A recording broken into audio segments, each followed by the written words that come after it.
नमस्कार दोस्तों, आज हम अध्याय 2 का पार्ट 5 फॉर्मूलता पढ़ेंगे। इसमें दोस्तों हम इसके परिभाषा में अंकित क्वेश्चन को हल करेंगे। सबसे पहले दोस्तों परिभाषा, जैसे कि 1 लीटर विलयन में उपस्थित विलय के ग्राम सूत्र द्रव्यमानों की संख्या को फॉर्मूलता कहते हैं। इसे एफ से प्रदर्शित किया जाता है। दोस्तों इसकी इकाई होती है ग्राम सूत्र प्रति लीटर या GFM लीटर इनवर्स इसकी इकाई होती है। दोस्तों इसे इस रूप में लिया जाता है सूत्र के रूप में, फॉर्मूलता विलय के मोलों की संख्या अपान विलयन का दोस्तों ग्राम सूत्र द्रव्यमान। दोस्तों इसके सूत्र की बात करें तो इस प्रकार से इसका सूत्र लिखा जाता है दोस्तों, F बराबर WB, जहाँ दोस्तों WB विलय का द्रव्यमान है और FB दोस्तों ग्राम सूत्र द्रव्यमान है और VL विलयन का लीटर में आयतन होता है। दोस्तों इसके अंक के क्वेश्चन को हल करने से पहले हमें FB अर्थात ग्राम सूत्र द्रव्यमान निकालना याद होना चाहिए। इसके लिए दोस्तों सरल शब्दों में FB का अर्थ दोस्तों आणविक द्रव्यमान होता है, परंतु दोस्तों जो विद्युत अपघट्य पदार्थ होते हैं उनमें आणविक द्रव्यमान के स्थान पर दोस्तों ग्राम सूत्र द्रव्यमान शब्द का प्रयोग किया जाता है। इसके कारण दोस्तों यहाँ MB ना लिखते हुए हमने FB लिखा है। क्वेश्चन की तरफ बढ़ते हैं दोस्तों। पहला क्वेश्चन दोस्तों यहाँ पर लिखा है 5.85 ग्राम सोडियम क्लोराइड अर्थात NaCl 200 ml विलयन में दोस्तों घुला हुआ है, विलयन की फॉर्मूलता ज्ञात करो। इसके लिए दोस्तों हम सबसे पहले विलय विलायक की मात्रा को पहचान लें, हम FB का मान निकाल लेते हैं। दोस्तों FB को किस प्रकार से निकाला जाता है, जैसे कि हमने पिछले वीडियो में दोस्तों आणविक द्रव्यमान को निकाला था, इसी प्रकार से FB को भी निकाला जाता है। दोस्तों हमें NaCl का FB निकालना है। चूँकि सोडियम का परमाणु भार होता है दोस्तों 23 प्लस क्लोरीन का दोस्तों परमाणु भार होता है 35.5, कुल योग दोस्तों इसका करते हैं तो FB का मान हमें प्राप्त हो जाता है। ये देखिए दोस्तों हमने पॉइंट के इधर 5 लिखा, 5 और 3 दोस्तों हो गए 8, 3 और 2 5। इस प्रकार से दोस्तों FB का मान निकलता है 58.5। यहाँ दोस्तों विद्युत अपघट्य पदार्थ है, इस कारण से FB ग्राम सूत्र द्रव्यमान बोला गया है। यदि दोस्तों यहाँ दूसरा पदार्थ होता है, इसे विलयन इस प्रकार का विद्युत अपघट्य ना होकर, तो इसे दोस्तों हम MB या विलय का आणविक द्रव्यमान कहते हैं। चूँकि दोस्तों सवाल में हम सबसे पहले हमें विलय और विलायक को पहचानना है, तो ध्यान दिए दोस्तों, जो जिसकी मात्रा कम होती है वहाँ दोस्तों हमारा विलय होता है और जिसकी मात्रा अधिक होती है वह हमारा विलायक होता है।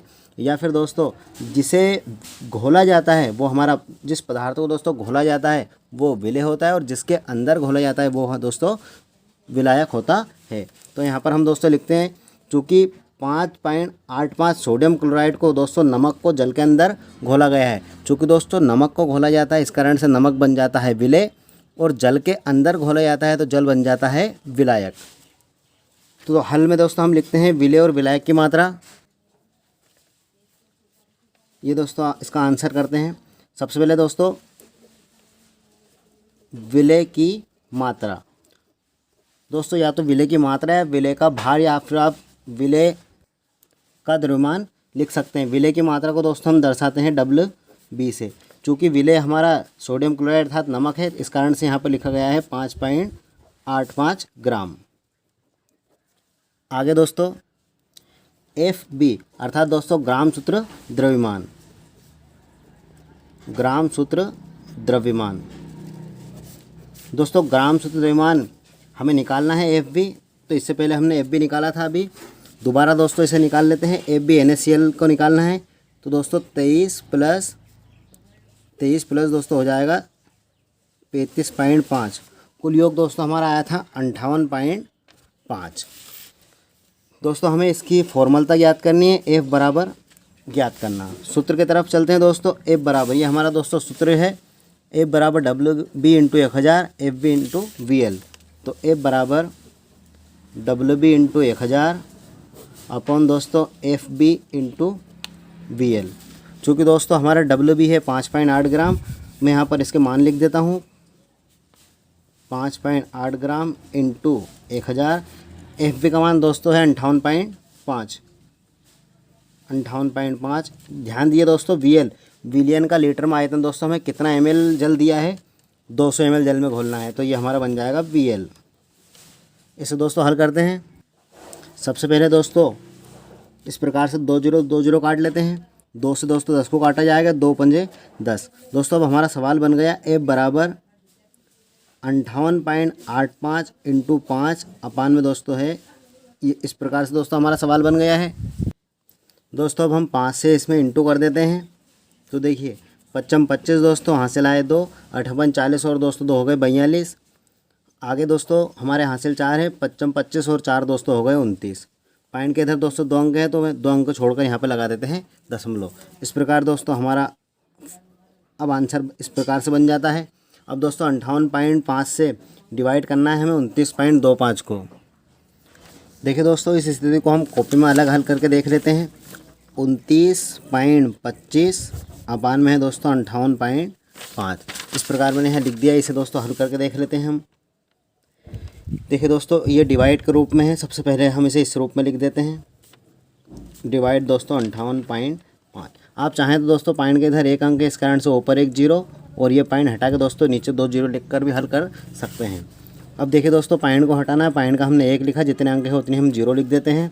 इधर आगे दोस्तों इधर भी पॉइंट का 1 लिखते हैं और जितने अंक हो उतने 0 लिख दिया जाता है। ये दोस्तों भिन्न का भाग बन गया अब हमारा।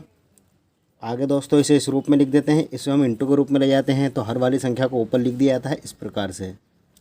दोस्तों सॉरी यहाँ पर पॉइंट नहीं आएगा। अब आगे दोस्तों इसे हल करते हैं। 5 से दोस्तों 10 को काटा है तो 5 दोनों दोस्तों हो गया 10। 5 से दोस्तों 5 एकम 5, 3 बचते हैं, 3 इधर 5 एकम 5 दोस्तों यहाँ पर 3 बचते हैं, 3 यहाँ पर आ गए, 5 सते 35। इस रूप में सवाल आ चुका है दोस्तों। अब 2 से हमें 2 एकम 2, 2 से इधर काटा 2 5 10, 0 के 0 दोस्तों। सवाल अब हमारा बन गया है 29.25 अपान में 50 है दोस्तों, इधर 1/117। आगे दोस्तों 5 से पुनः 50 को काट देते हैं। 5 धाम 50 दोस्तों, 5 से डिवाइड करते हैं। 55 25, 4 बचे दोस्तों, 4 इधर आ गए, पने 8 40, 2 बच गए दोस्तों, 2 इधर हो गए, 55 25 दोस्तों। पुनः 5 से डिवाइड कर देते हैं इसे। 5 दूना 10 दोस्तों, 5 से पुनः डिवाइड करेंगे। 5 एकम 5, 5 एकम 5, 3 बचे, 5 सत्ते दोस्तों 35। सवाल अब हमारा इस रूप में आ चुका है 117 इंटू 1, 2 इंटू दोस्तों 117। अब दोस्तों 117 से 117 हमने काट दिया। अब हमारा सवाल आता है 1/2 या दोस्तों 1/2 या फिर 2 से 1 में भाग देंगे तो दोस्तों आ जाएगा 0.5। इस रूप में आ जाएगा दोस्तों। ये देखिए दोस्तों 2 पंजे 10 तो हमारा आंसर आ जाएगा 0.5। यहाँ पर दोस्तों मैं इसे काट कर अब लिख देता हूँ इस रूप में, f बराबर 0.5 या दोस्तों आप इसे ऐसा भी लिख सकते हैं 1/2। ये भी हमारा आंसर रहेगा दोस्तों या फिर ये हमारा आंसर हो जाएगा। चूँकि दोस्तों अब इसकी इकाई लिखना है हमें, तो देखिए दोस्तों इसकी इकाई होती है ग्राम सूत्र प्रति लीटर या फिर GEFM लीटर इनवर्स। दोस्तों हम दोनों में से कुछ भी लिख सकते हैं। यहाँ पर हम चाहें तो ऐसा लिख दें GEFM लीटर इनवर्स दोस्तों, ये इसकी इकाई बन जाती है। वीडियो आपको पसंद आए दोस्तों